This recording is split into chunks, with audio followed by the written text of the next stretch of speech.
La Sociedad Española de Radiodifusión presenta... Ser... ¡Viva la radio! Podcast. Siempre. ¿De qué habla Rosa Montero cuando no habla de libros? Pues hablo de la vida, hablo del amor, hablo de los miedos, hablo de la oscuridad y de la belleza de la vida, ¿no? ¿De qué se puede hablar? De la muerte en última instancia, ¿no? Del paso del tiempo, aunque no se nombre, no está todo marcado por el paso del tiempo y por la muerte, incluso para tener más, para estar más consciente del placer de estar vivos, ¿no? Habla 1, 2, 3, 4, 5, 6. La cadena SER presenta... A ver, ¿qué onda el piano? ¿Está afinado? Sí, muy bien. En clave de Rhodes. A ver. Un espacio de música y conversación de James Rhodes. Sí, re bien. En este programa, Yo súper contento, vamos. Rosa Montero y la verdad.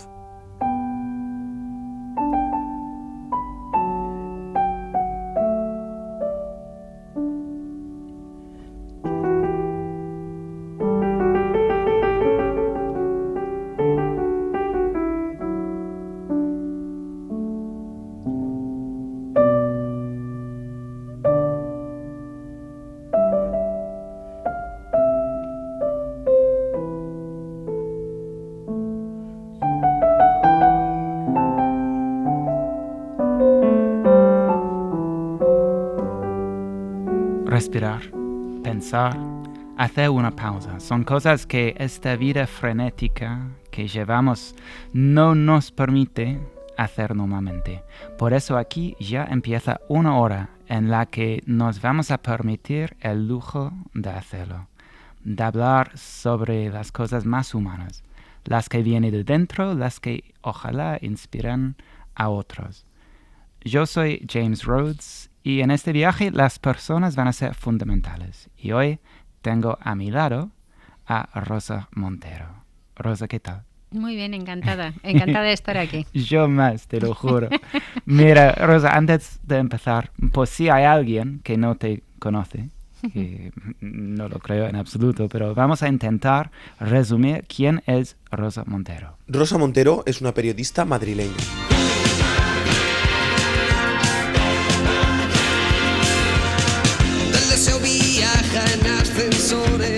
Una periodista madrileña que también estudió psicología y a la que seguro conocen como escritora, como la escritora de La Buena Suerte. Ese hombre lleva sin levantar la cabeza del portátil desde que hemos salido de Madrid.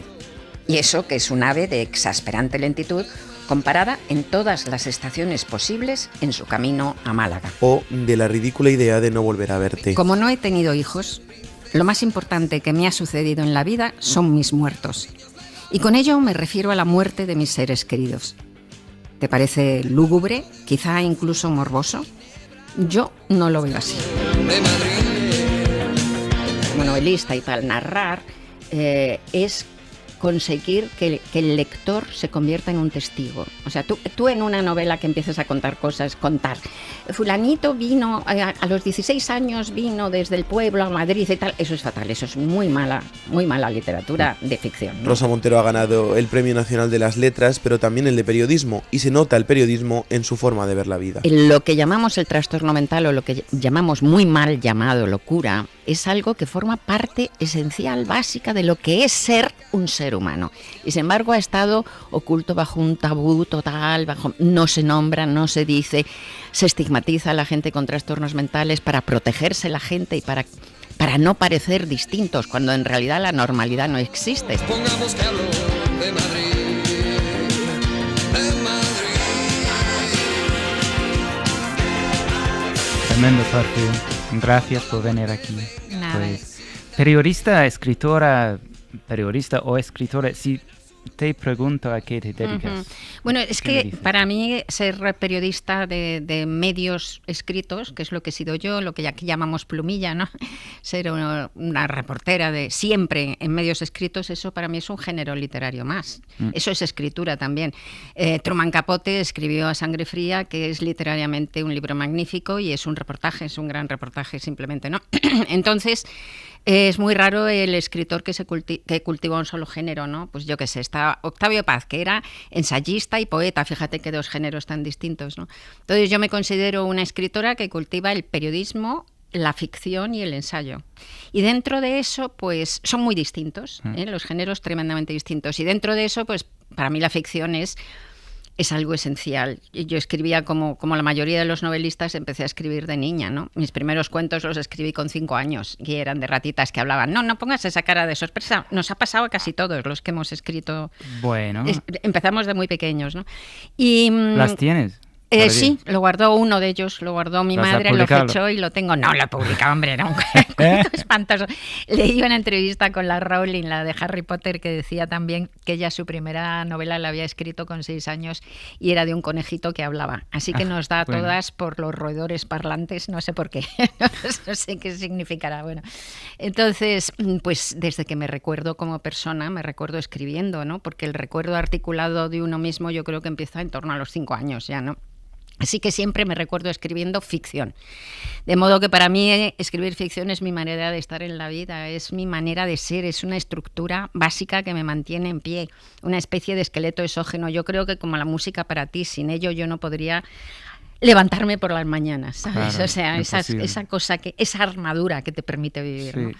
Y el periodismo, que me ha gustado mucho y que además es un trabajo precioso, ser reportero te permite conocer muchos mundos, y no solo geográficos, digo muchos mundos interiores y tal, pues me ha encantado, pero es un trabajo, o sea, pertenece a mi ser social, puedo dejar de ser periodista en cualquier momento, no quiero, pero podría. Y de hecho ya no hago entrevistas ni reportajes, ya no quiero hacer más de eso, ¿no? Así que aunque me gusta mucho, digamos que es más secundario en mi vida. Claro, se nota. Pero de hecho en tu último libro has juntado los 2 mundos, ¿no? Bueno, recogiendo artículos. Sí, el último libro, ¿no? Lo que pasa es que de repente, no es que junte los 2 mundos, es que de repente por pura casualidad, como es todo, pues me llamaron unos chicos que han hecho en Radio Televisión Española un reportaje sobre el juicio del Nani, que fue un juicio muy importante en España para la democracia española, porque fue en 1988 y fue la primera vez que se sentó en el banquillo, se juzgó y se condenó una mafia policial espeluznante que venía de las cloacas del franquismo ya, y que era un comisario y varios inspectores que habían montado una serie de robos a joyerías con bandas organizadas de ladrones y que luego los mataban a los ladrones. Entonces, no, tremendo.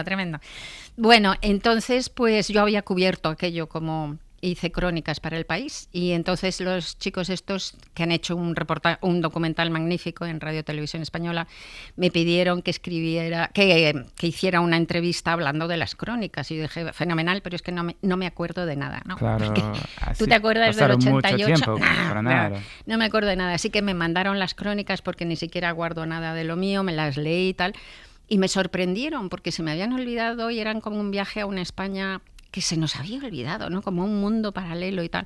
Y pensé que a lo mejor habría otras crónicas de la época interesantes como ese viaje, y les pedí a mis editores que las buscaran en hemerotecas, y así salió este libro que no he tocado y que son todos reportajes y crónicas que hice desde 1978 a 1988. ¿78? Del 78 al 88, es que soy muy mayor, James. No, sí, cariño.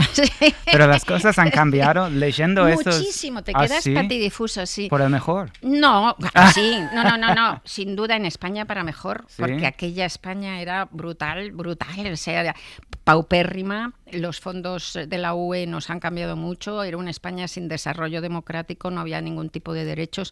Para que te hagas una idea, hasta mediados de los años 80 en España no había plena escolarización, o sea que si tú tenías un hijo o una hija y no tenías dinero para pagarle una escuela privada, pues a lo mejor no encontrabas escolarización y se quedaba sin estudiar, ¿no? Era tremenda, era una España con ETA asesinando a 80 personas al año, con la extrema derecha asesinando también montones y amenazando nos ponían amenazas de bomba todo el día en el periódico, todo el día estábamos siendo desalojados, un día nos estalló una bomba en el periódico y mató a un chaval de 19 años y destripó a otros dos trabajadores del país. Bueno, una España terrible, en ese sentido hemos mejorado muchísimo, ¿no? Pero aún así hay mucha gente diciendo, esta época era mucho mejor y con una morriña para...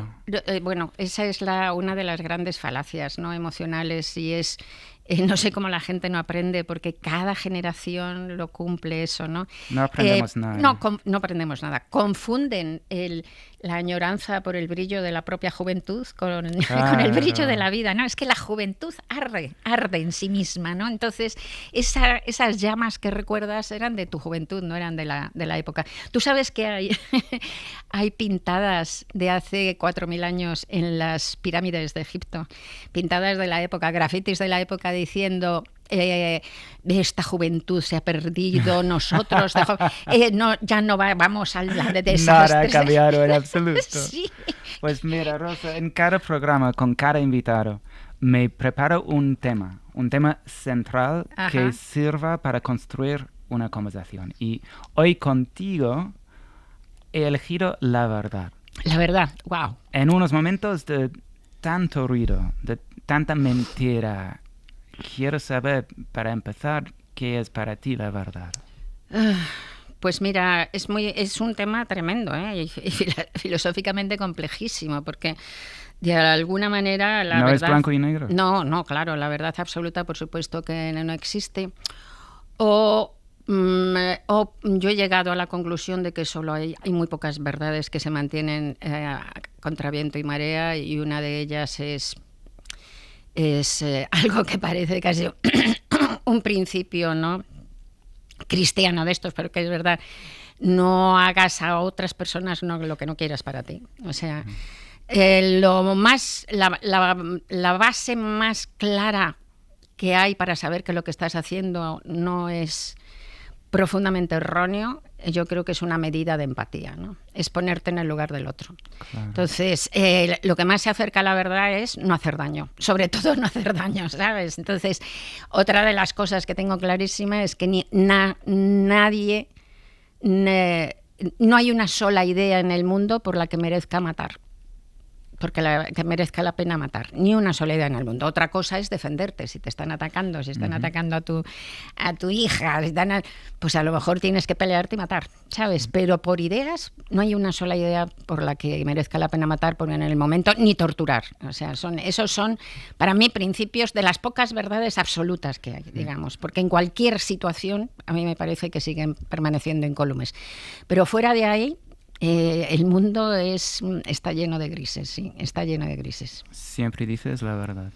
No, que voy a decir siempre la verdad. Primero es que muchas veces no sabes cuál es la verdad, ¿no? Yo que hago artículos, pues es que muchas veces, a medida que he ido envejeciendo, me he dado cuenta de eso, de los matices, miles de matices que tiene la vida, ¿no? Y entonces, pues no sabes qué verdad, das vueltas en torno, rumias las ideas, intentas verlas desde un lugar y desde otro. Decía Einstein que para ser buen científico había que pensar al menos 15 minutos al día lo contrario de lo que piensan tus amigos. Ay, qué bueno. Me parece una frase magnífica, porque no es solo para ser buen científico, es para ser buen ciudadano, para ser buena persona. Intenta pensar 15 minutos al día. Un buen periodista. Para ser una buena persona. Intenta pensar 15 minutos al día fuera de tu tribu, ¿no? Fuera del pensamiento de la tribu, ¿no? Entonces, pues con esto no quiero decir que esté a favor del relativismo ni de coña, ¿no? Es una de las cosas que más me indignan, ¿no? Cuando te dicen, por ejemplo, hombre, no puedes condenar, yo qué te voy a decir, la ablación, porque no entiendes las... No, sí. Esa ablación forma parte de esas cosas que yo te digo que son verdades absolutas. No puedes torturar a la gente, no puedes. Esas son verdades absolutas. No puedes esclavizar a la gente, esas son verdades absolutas, ¿no? Para ti. Bueno, me parece que para todo el mundo. Tú sabes, además, James, que hay más el doble de psicópatas en la política y en los CEOs de las grandes empresas. No me sorprende en absoluto. En la sociedad general hay como un 2%, y en la política y en las grandes empresas, en los directivos, hay como un 4 o 5% de psicópatas. Bueno. Impresionante. Bueno, entonces, hay ese 2% que son peligrosísimos, realmente. Son gente muy mala. Y luego hay otro como 8% o así de narcisos y psicopatoides que son malísimos también. Así que hay 10-12% de gente mala.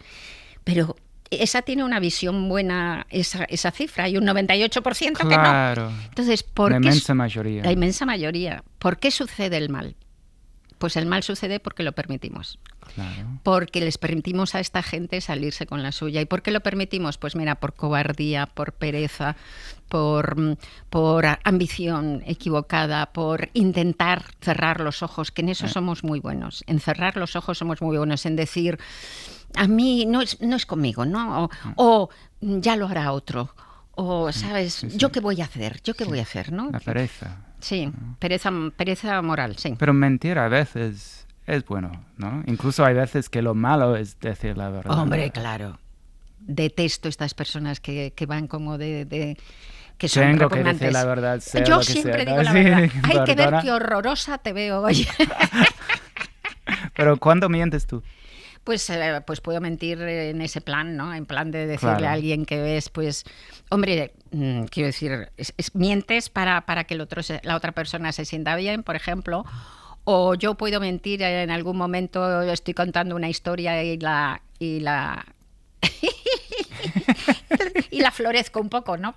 Porque se me va un poco la imaginación, pero vamos, sin Pero esos son consecuencias. modales, Sí, ¿no? sí, sin Son- consecuencias, en el sentido de Claro. que ese poner a adornar la historia ni me hace mejor a mí ni a nadie, o sea, no hay una intención de manipulación en lo que haces. Pero ¿no? si tienes que decir la verdad, lo haces. Hombre, ¿no? digo lo que yo creo que es verdad. Mentir. Mira, la memoria es totalmente mentirosa, ¿no? Tengo un hermano al que quiero mucho, claro, que tiene 5 años más que yo. Entonces, pues he contado un montón de veces una historia porque fui a ver a los Beatles aquí en Madrid, en el 64, ¿Tú? 65, sí, ¿En sí. serio? Sí, con mi hermano. Yo era Oh. Beatle yo estaba enamorada de Paul. Claro, como todo el mundo. Sí, desde los 12 hasta los 14 años enamoradísima. Bueno, entonces fuimos a la Plaza de Toros. Ok.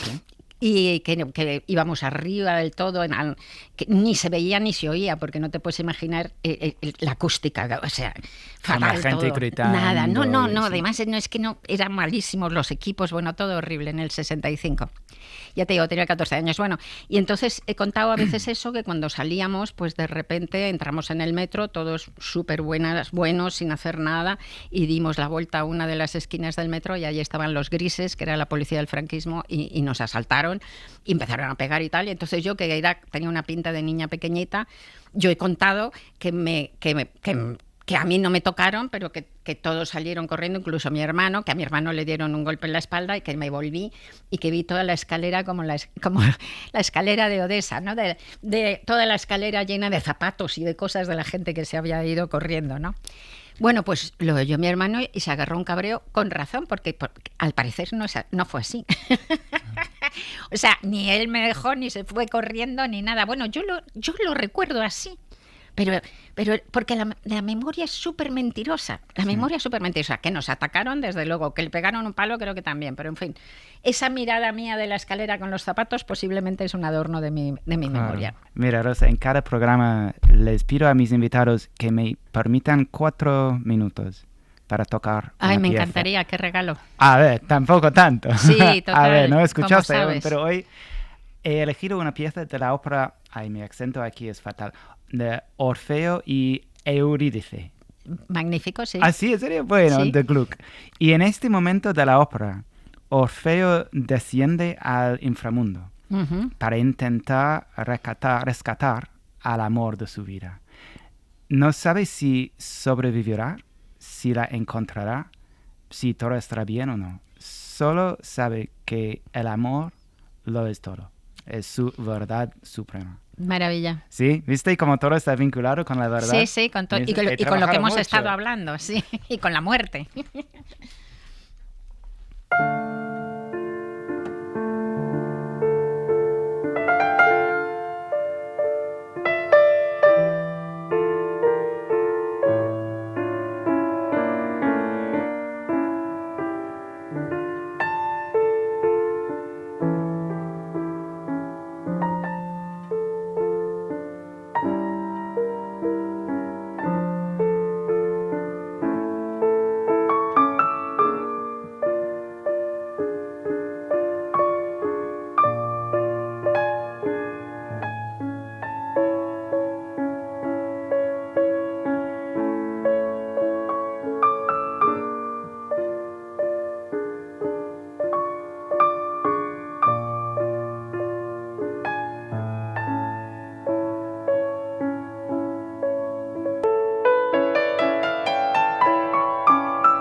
bonito, qué belleza, joder. Qué maravilla. Una pieza bonita, ¿no? Wow, es maravillosa, es de esas piezas brevísimas en donde está como condensada la vida, me encanta, Todo. es todo. Lo que me encanta también, incluso en un piano un poco machacado, un poco desafinado, da igual, siempre perseguimos como la perfección en nosotros, Sí. con palabras, con música, pero a veces, no sé, soy tal vez un poco filosófico hoy, pero hay belleza en la imperfección, ¿no? Siempre, claro, naturalmente, no puede haber belleza perfecta, ¿no? Lo decía Rilke, en toda belleza hay horror y en todo horror hay belleza.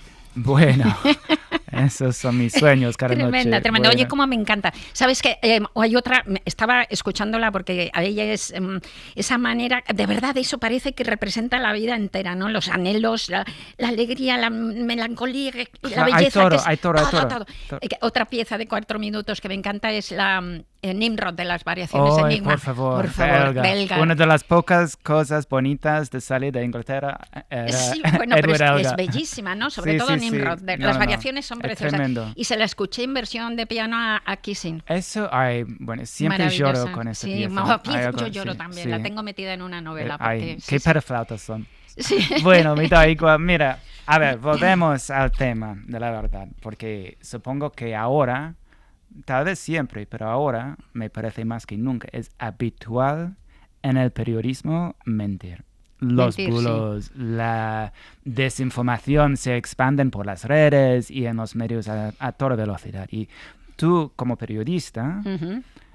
¿crees que la prensa libre y de calidad tiene futuro? Tiene que tenerlo porque los medios de comunicación son esenciales para el mantenimiento de la democracia, ¿no? Las democracias exigen unos medios de comunicación fuertes. Siempre ha habido manipulación. Recuerdo, pues Hearst, ¿no? El imperio que creó Hearst, pues empezó con uno de los grandes bulos, ¿no? Que desató la guerra española norteamericana sobre Cuba, ¿no? Y hubo una explosión en un barco americano y entonces Hertz pues acusó a España de haber puesto la explosión. Nunca jamás se probó eso, ni coña. Pero él salió con todas las titulares diciendo Remember the Maine, que era el nombre del barco. To hell with Spain, ¿no?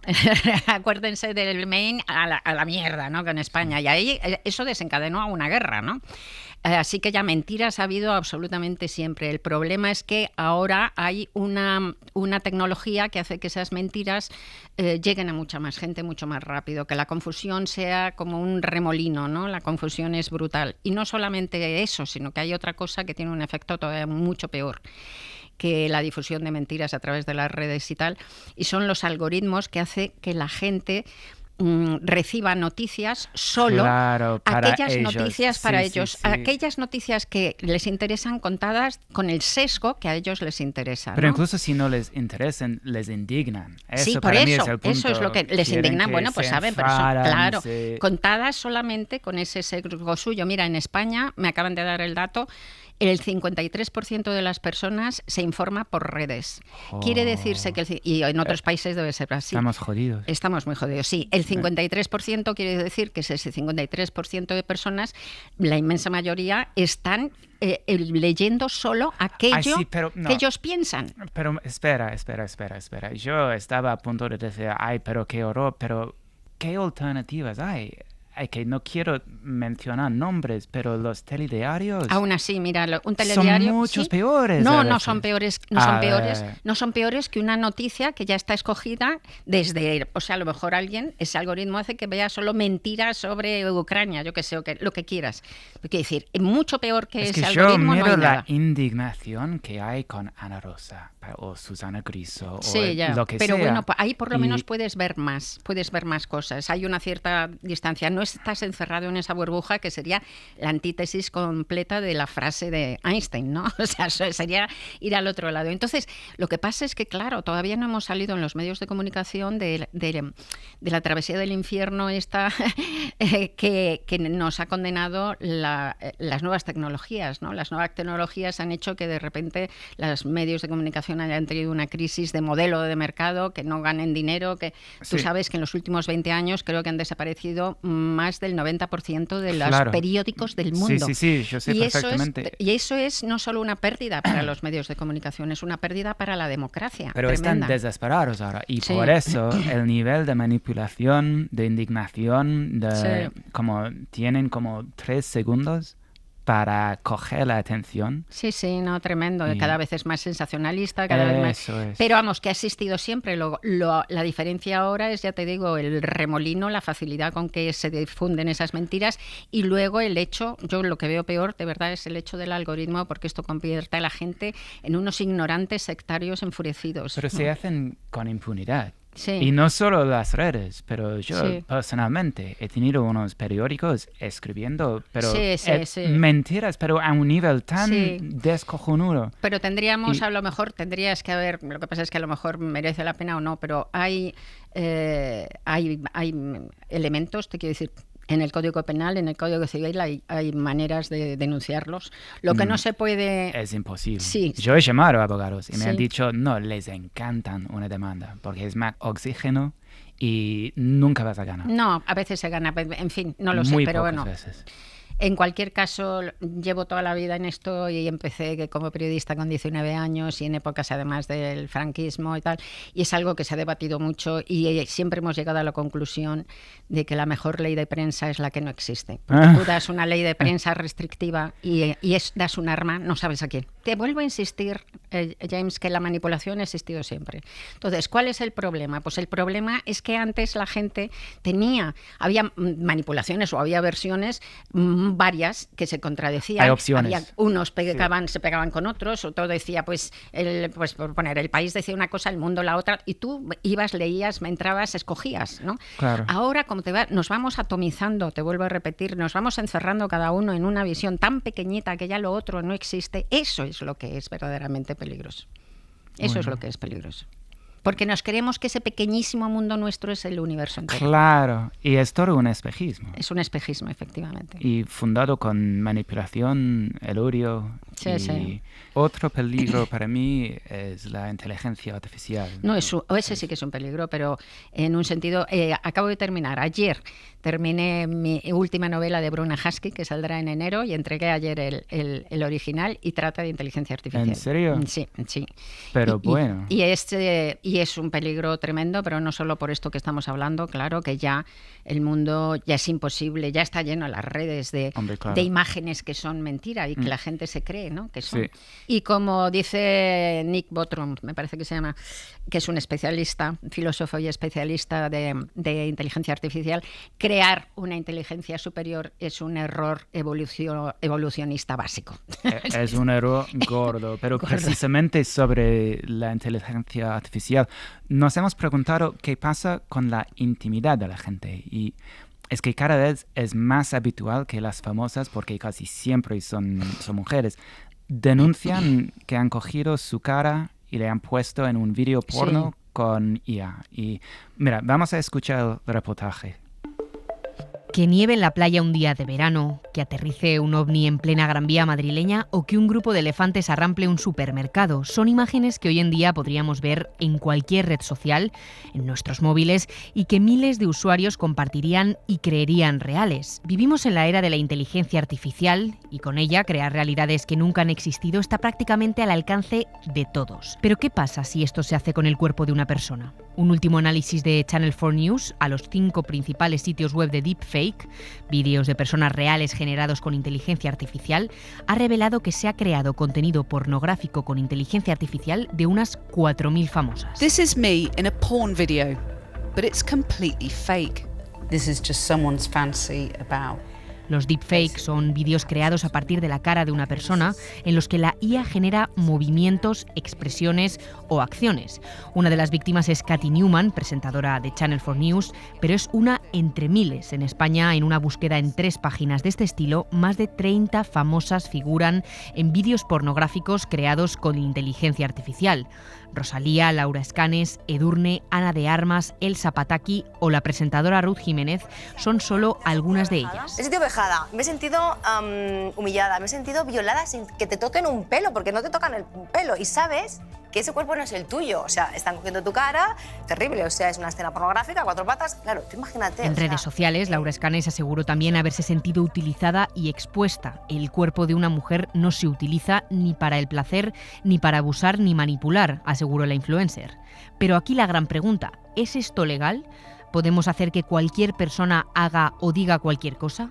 Isaac Guijarro es abogado en Olimpe. No hay ningún delito concreto que regule ese tipo de actividades ilícitas. Lo mejor sería que se modificase el Código Penal, incluyendo estas nuevas acciones. Borja Atsuara, experto en Derecho Digital, Privacidad y Protección de Datos, puntualiza que el anteproyecto de ley de inteligencia artificial que pretende regular todo esto a partir de ahora tampoco es completo. La pena prevista es casi ridícula, de 1 a 2 años, mientras que los delitos contra la intimidad puede ser de 2 años hasta 5 años. Solo se castiga si hay una intención claramente de menoscabar la integridad moral de otra persona, pero el acusado puede decir que no había una intención de menoscabar la integridad moral, sino incluso, en su propio argot, de hacerle un homenaje porque admira muchísimo, por ejemplo, pues a una famosa.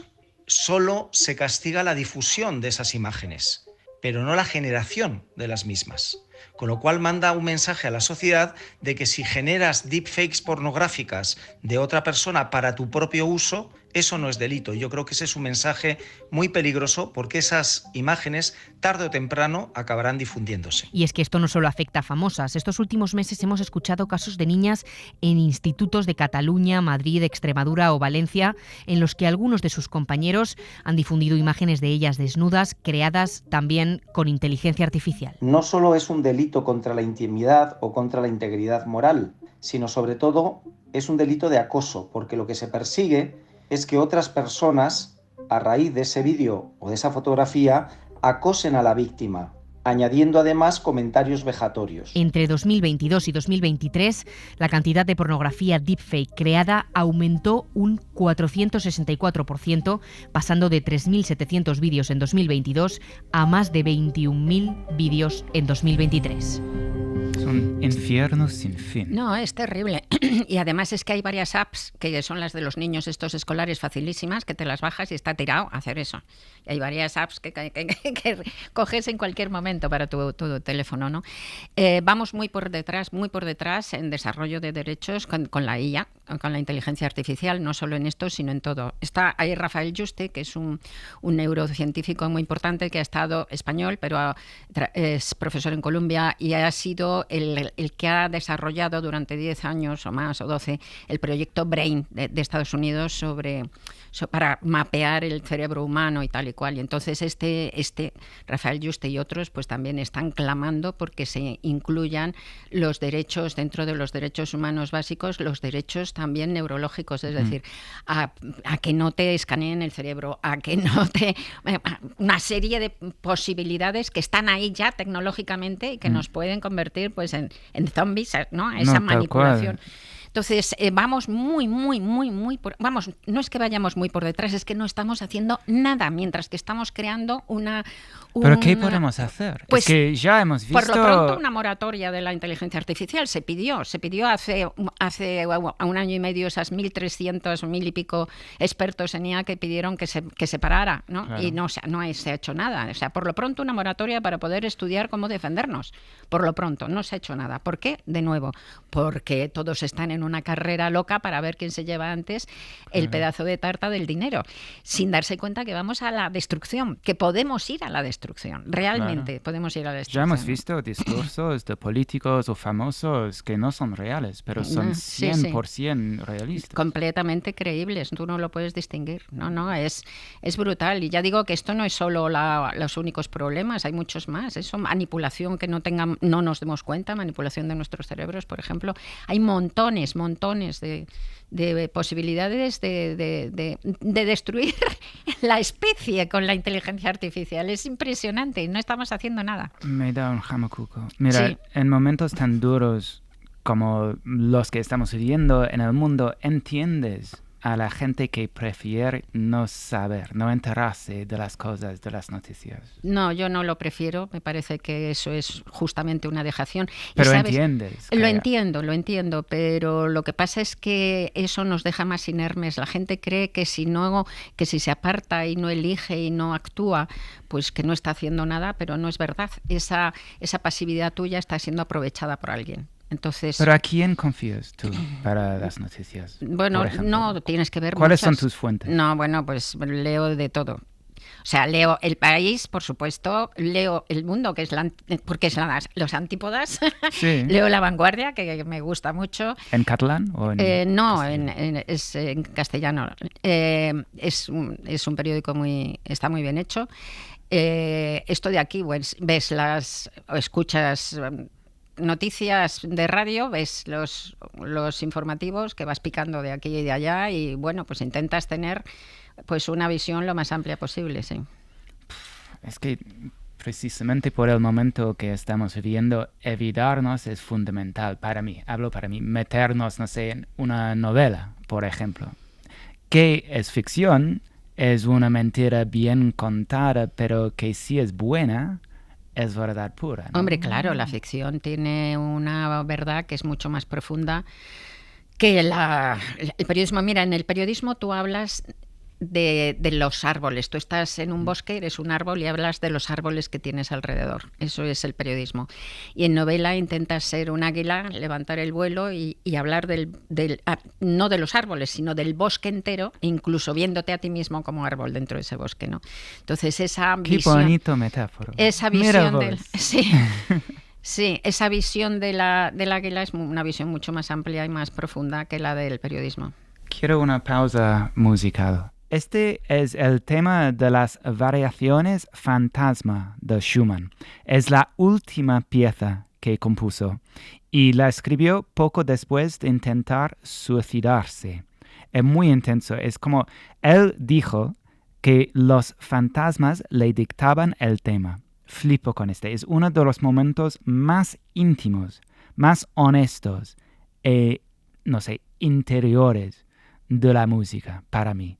Es casi como leer sus diarios. Si hablamos de la verdad, aquí lo tenemos. Aquí el tema. Fenomenal.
Qué bonito.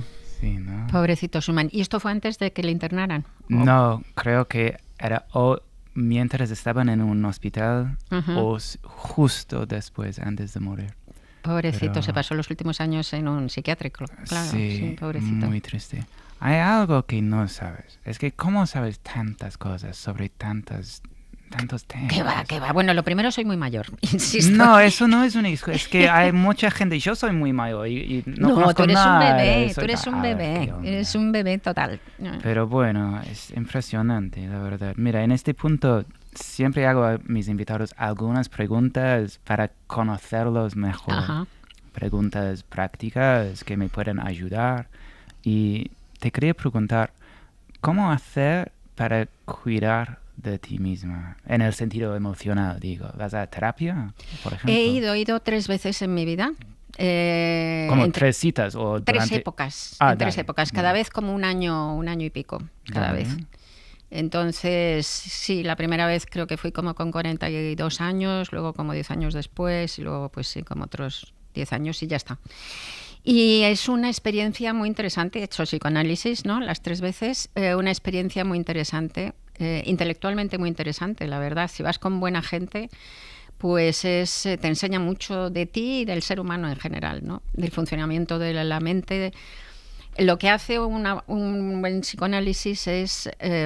un buen psicoanalista, un buen terapeuta o una buena terapeuta lo que hace es ayudarte a cambiar el relato, en realidad, porque los seres humanos somos sobre todo narración, ¿no? Sí. La narración que nos contamos a nosotros mismos. Y claro, cuando somos niños... Tú también tienes esta voz. Todo, claro, evidentemente. Todo no. No, sí, fíjate. La gente a lo mejor no es consciente, pero sí. Entonces, cuando somos niños nos hacemos un relato dentro de lo que podemos para salvarnos del dolor de la niñez, que siempre a mí me parece la niñez una época muy dura. ¿Qué quieres que te diga? Para ti también. Para todo el mundo, yo creo que en general. ¿Ah, sí? En general, no creo que sea una época especialmente feliz. Pero habla específicamente. Sí, bueno, para mí tampoco me parece épocas difíciles. Entonces, en esas épocas difíciles te haces un relato con las armas que tienes. ¿Cómo se llama? Magical thinking, ¿no? Sí, bueno, no solo pensamiento mágico, porque eso ya sería... No, sí, intentas colocar las cosas y hacer un relato, hacerte una traducción del mundo, ¿no? Dale. Para poder vivir en ella. Entonces lo que pasa es que luego vas creciendo y te vas quedando encerrado en ese relato. Claro. Porque ya después ya no necesitas ese relato para sobrevivir. Y entonces, en vez de ser una herramienta de supervivencia, se convierte en una jaula, el relato. Entonces, ¿qué hacen los buenos terapeutas? Te ayudan a romper ese relato que se te ha quedado pequeño, como un anillo que has crecido y se te ha quedado pequeño, y te ayudan a crear otro. Y eso es lo que ha pasado contigo. Claro, eso es lo que hacemos todos, ¿Qué consciente aprendiste? o inconscientemente. Bueno, no es imposible empezar a contar esas cosas porque son cosas complejas, pues de tu relación con el mundo, de tu relación con tus padres, del tipo de persona que te crees que eres o del tipo de obligación moral que crees que tienes que hacer. Pero sí te pido un consejo. Yo ahora con muchos menos años adelante que en el pasado, personalmente, ¿qué me dirías si te pido un consejo? ¿Cómo sobrevivir los próximos 20 años que tengo? Pues mira, el mismo que intento hacer yo y el mismo que he escrito. Tengo un libro que es la ridícula idea de no volver a verte, que es eso, ¿no? Que es intentar aprender a vivir el presente con ligereza. Entonces ese es el secreto, ¿no? Ese es el secreto. Tengo aquí tatuado en el cogote un verso de Raúl Zurita, el poeta chileno, que dice: ni pena ni miedo. Entonces, intentar no tener pena por el tiempo pasado, porque eso es una estupidez. Claro. E intentar no tener miedo por lo que viene. Entonces, vivir el presente. A ver, hablando de miedo, dicen que con la edad cada vez se tienen menos miedos. Quiero decir que te importan menos las cosas. ¿Te pasa? Bueno, relativamente. La vejez es la época heroica del ser humano, es muy dura, la vejez es durísima. La época heroica. Heroica del ser humano. Heroica. Tienes que ser un héroe para ser un viejo o una vieja. Eso está claro. Decía Bette Davis. Nunca he oído Sí, decía Bette Davis, tenía una frase, ¿no? Que ahora es políticamente incorrecta, que era: to get old is not for sissies, ¿no? La podemos traer. To get old is not for sissies es hacerse viejo no es para mariquitas, ¿no? Sí. Entonces eso es lo que dijo bella. Ahora podríamos decir, hacerse viejo no es para blandengues, sí, es verdad, Sí. ¿no? Es decir, porque es una época muy difícil en todo, muy difícil en todo. Desde ese punto de vista, pues yo creo que es... Y cuando la gente envejece, que ahora además tenemos vidas longevísimas, la gente se va quedando, los viejitos y viejitas se van quedando solos, se les va muriendo todos, no tienen suficiente dinero para mantener una vejez que son siempre muy caras en todos los sentidos, medicalmente caras, de ayuda cara. No son unas perspectivas muy bellas, la verdad. La vejez es complicada.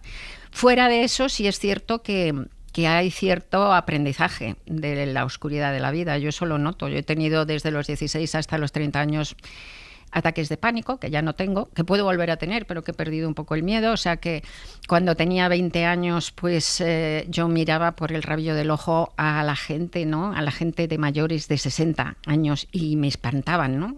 Yo con 20 años los miraba y no solo me espantaban porque me parecían muy viejos, ¿no? Más de 60 me parecían muy viejos, pero sobre todo es que los miraba y pensaba, oh Dios mío, míralos, tienen más de 60 y entran y salen y se van al cine y se van a comer y se van a tomar un helado tan tranquilos cuando están tan cerca de la muerte. Yo decía, si yo tuviera 60 años, estaría debajo de la cama aullando de pánico, ¿no? Entonces, ahora tengo bastante más de 60 y no estoy debajo de la cama aullando de pánico. Pero pregúntate cuántos tienes. 73. 73. Ajá.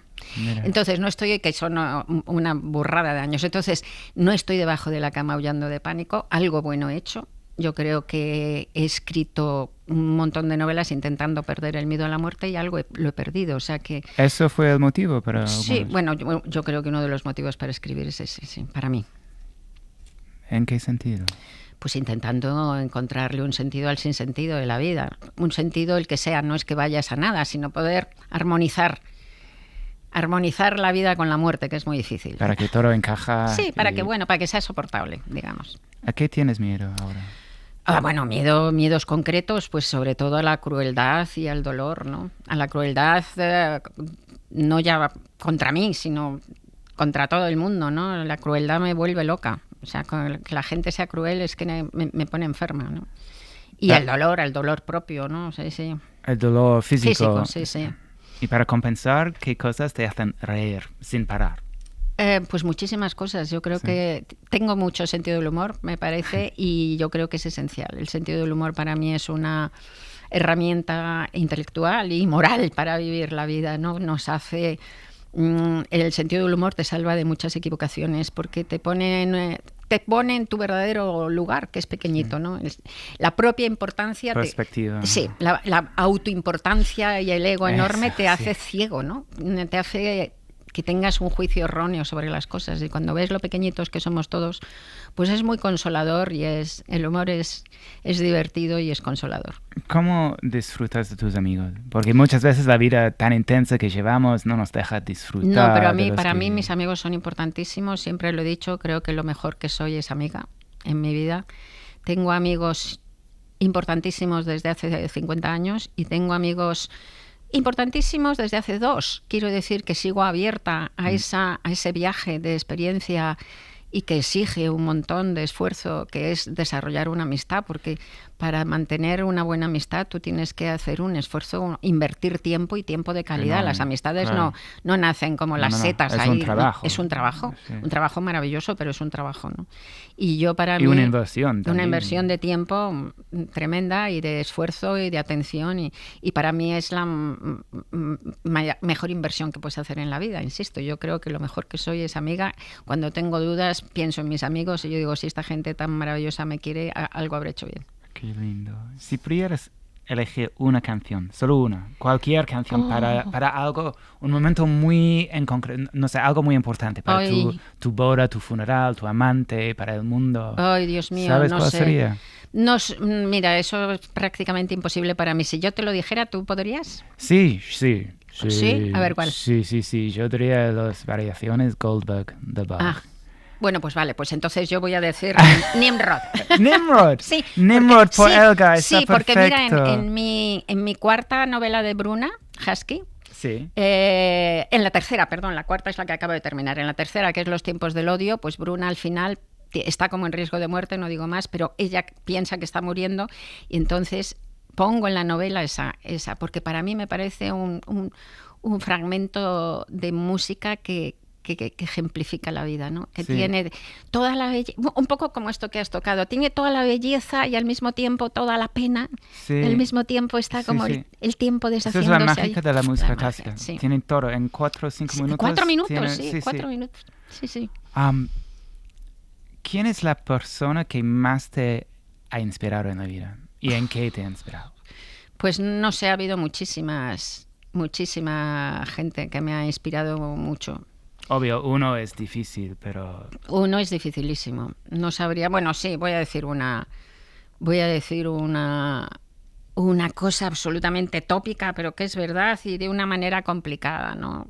Mi madre en todo, ¿no? Como un ejemplo positivo y como un ejemplo de lo que no quería ser, ¿no? Que ella también lo tenía claro. O sea, mi madre, soy una hija de una de esas madres maravillosas, era una artista in pectore que no pudo desarrollarse y una mujer inteligentísima y tal. Entonces soy hija de una de esas madres tremendas que nos susurraron a sus hijas: sal de aquí, sal de casa, no seas como yo.